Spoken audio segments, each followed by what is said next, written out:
Hello, people. Welcome to Core Reviews. First album review of 2020 for me, and this year I'll be more active, I feel like, hopefully. And the first album of the year comes from me from Novelists FR. Now, Novelists are a progressive, I guess you could say, post-hardcore, tinging on metalcore band from France. This is their third album.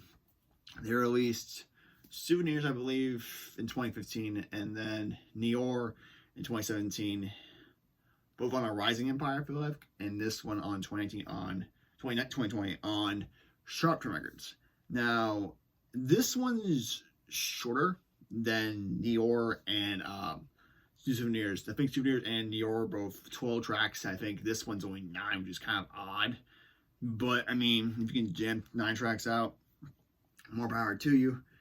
And they released 3 singles for the album, 1 being Head Rush, 2 being Somebody Else, and 3 being C'est La Vie, which honestly means in French, just saying that's life. And Head Rush was the first song I ever heard by Novelists. I was kind of curious to see what they were fixating to do. And it honestly reminds me, if you know the band Stained, if they do that kind of style, but put more like, his cleans remind me a lot of Stained, but you put more like progressive kind of elements to it and add screaming. It's kind of like that, honestly, the tone of how his voice is. This one's a nice kind of like, not build-up song, but more sometimes like a slow song that kind of picks up the pace. He starts screaming. It's a really good song, honestly. Somebody Else, love that riff in the beginning. I love that riff in the beginning. I love it. And the song itself is actually a pretty decent song, but it kicks off the album pretty easily. So usually, when you release the first song off the album, it's kind of like, bittersweet kind of thing.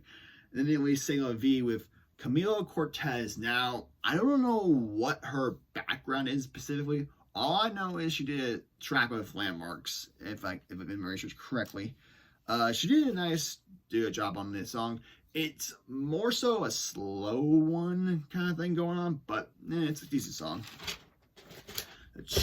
Now, the album itself, the album is 9 tracks in length, clocking in about 37 minutes, and there are 4 guest features.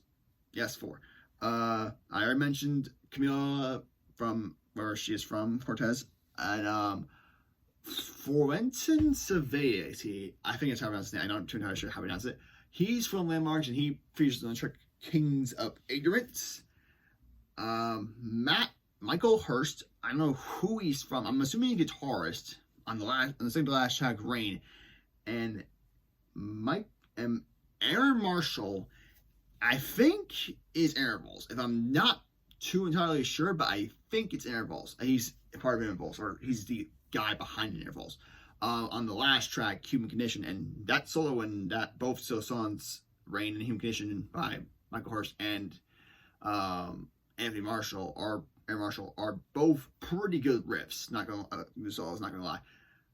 And I feel like this album is not better than Nior, but it's kind of the same. Nior is really good, and it's like how it captures kind of a story. Or this one's just kind of like, I don't know, it's kind of a middle tier album. It's not really good. I mean, Nior only had, I think, like 1 guest feature. Guest features for me are kind of just, you can really do the song yourself. You're not going to be able to do the song live in guest features case. I guess that's how I see guest features.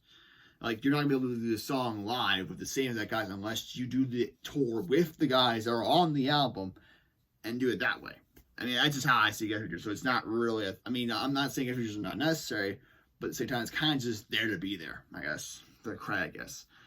And, not saying this album has very good vocals by him and very decent riffs on Modern Slave, and Deep Blues is a really good riff. And Lily's actually pretty decent riff, too. All across the board, this album actually is a decent album, but I feel like Nior was a little bit step above than this one. My top 5 tracks have to be Modern Slave, Rain, Lily, Head Rush, and Human Condition. And the score I give this album is a 7.5 out of 10. Now, next week, I'm probably going to do 3 videos. 1 being the bisexual review of their album, This Heavy Void. 2 being the Lorna Shore album. I should probably do 4, actually, videos.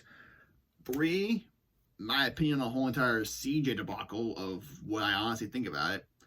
And 4, the Lawrence Shore, Chelsea Grin, and Sons of the Swarm physical review. Which I mean by that is this: which band got the better album out, and which band did worse, and which band actually benefited from the deathcore switch up of the year last year.